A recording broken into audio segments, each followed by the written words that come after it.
Orion gauzak egiteko modua berezia da.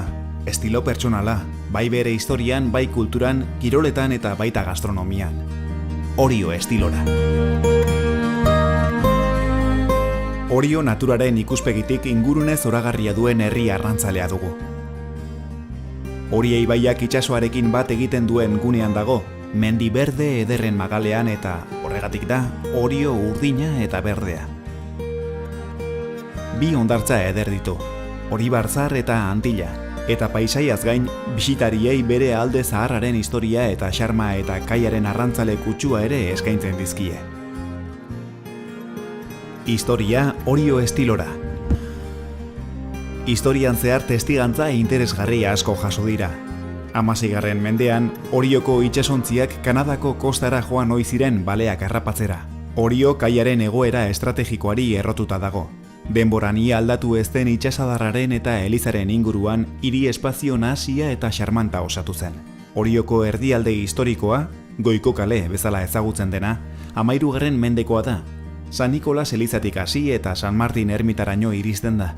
Alde zaharreko kaleak aldapatsuak, mailakatuak eta ia labirinto itxurakoak dira.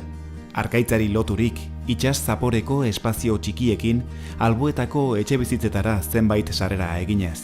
Armarriak, ondo landutako arearria, kolore biziko balkoiak, arristatutako kaleak eta beste hainbat elementuk erdiaroko itxura osoa ematen diote. 12. eta 13. mendeetan kostaldeko Doneiakue bideak Orioko herriaren garapenean zerikusi handia izan zuen. Gaur egun ere, Orio Santiagora doazen erromesek igarotzen duten herria dugu, eta Turseko San Martinen ermita, San Nikolas eliza eta Alde Zaharra bideari loturiko monumentu eta tokiak dira. Natura Orio estilora. Oriok bi hondartza ditu. Oribarzar, txikiena da eta ibai azbestalde kokatzen da, eta Antilla, neurri eta kokapenagatik herriko hondartza nagusia. 1987 urtean zaharberritua izan zen eta egun 3.500 metro karratuko azalera du. Hondartza inguruan aurrentzat jolastoki ederra du, jatetxe eskaintza zabala eta ibilaldiak egiteko ingurune zoragarriak ditugu. Besteen artean, itsaspeko igoera azpimarratuko dugu. Bertatik Euskal Kostaldeko bista zoragarriaz gozatu daiteke.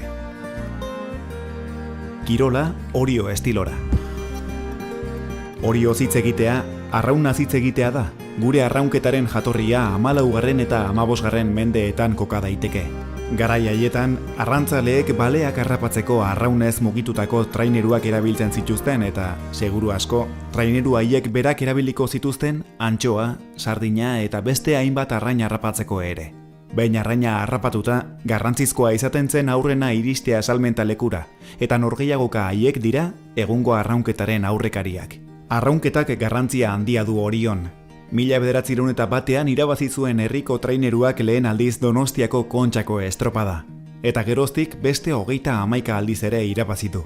Gaur egun eta Orioko arraunketa elkartea sortu zenetik, Tostako arraunketaz gain aulki mugikorrekoa ere lantzen da. Orioko arraunlariek sarri erakutsi dute beren maila handia, baita nazioarteko lehiaketa eta olinpiar jokoetan ere.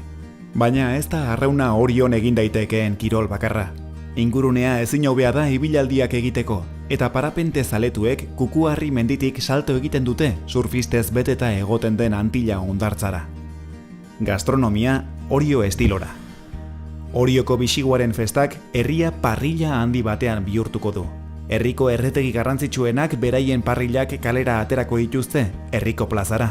Hau guztia beraien urrezko produktuaz gozatu ahal izateko. Orio estilora egindako bisigua parrillan. Orio estilora ekimenarentzat ohore bat da Euskadiko parrillero onenak elkarlanean izatea.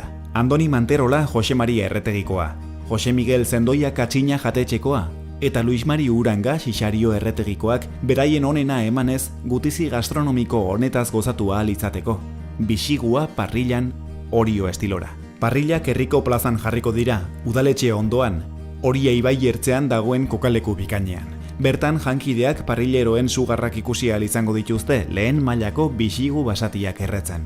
Herriko gozogileak, Oriogik ere ekimenean parte hartu du eta egun hauetarako bereziki sortutako postrea egin du. Postreari bisigoxo deitu diote. eta ostopila eta karameluzko musez osatzen da. Menua honako hau izango da. Antxoa koliotan. Tomate entxalada hegaluzearekin, arrain pastela, bixigoa parrilan, postre gisa, bixigoxoa. Bazkariak eta afariak giro atseginean, herriko plaza maila handiko jatetxe batean bihurtuz. Orio estilora antolatu den ekimen hau gozatu ahal izateko, bezeroei kalitatezko arreta eskainiz. Honetaz guztiaz gain, Orioko tradizioa, gastronomia eta aisialdiarekin zerikusia duten ekintzak ere antolatuko dira. Garai batean egiten zen moduan, aukera izango da saregileen lana ikusteko, Orioko moilan.